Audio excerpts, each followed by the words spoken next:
اعوذ باللہ من الشیطان الرجیم بسم اللہ الرحمن الرحیم۔ دزارہ چینل کے معزز ناظرین، السلام علیکم ورحمۃ اللہ وبرکاتہ۔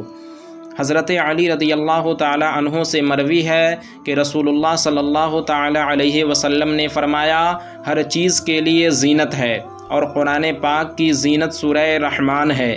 نبی کریم صلی اللہ تعالی علیہ وسلم نے فرمایا کہ سورہ واقعہ اور سورہ رحمان کی تلاوت کرنے والوں کو زمین و آسمان کے فرشتے ساکن الفردوس یعنی جنت الفردوس میں رہنے والا پکارتے ہیں۔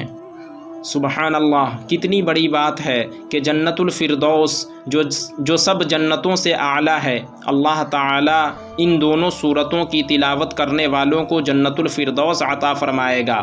حضرت جابر رضی اللہ تعالی عنہ سے مروی ہے کہ رسول خدا صلی اللہ تعالی علیہ وسلم صحابہ کرام رضوان اللہ تعالی علیہم اجمعین کے پاس تشریف لائے اور سورہ رحمان کی تلاوت فرمائی اور سب خاموش رہے۔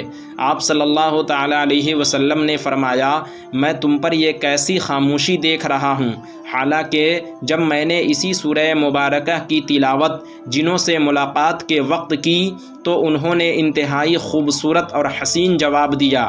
میں جب بھی اس آیت کریمہ پر پہنچا، فَبِأَيِّ آلَاءِ رَبِّكُمَا تُكَذِّبَانِ، تو اے جن و انس کے گروہ، تم اپنے رب کی کن کن نعمتوں کو جھٹلاؤ گے؟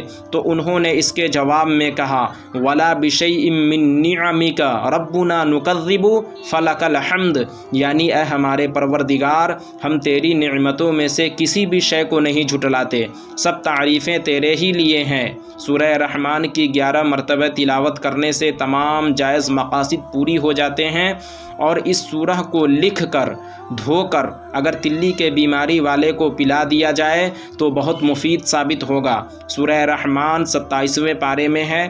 تو ناظرین، آج کی ویڈیو میں بس اتنا ہی۔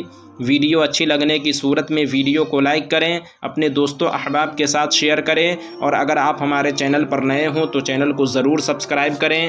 اخیر میں اپنے دوستوں احباب خویش و اقارب کا خیال رکھیں۔ انشاءاللہ پھر ہماری ملاقات کسی نئی ویڈیو کے ساتھ ہوگی۔ جب تک کے لیے اللہ حافظ۔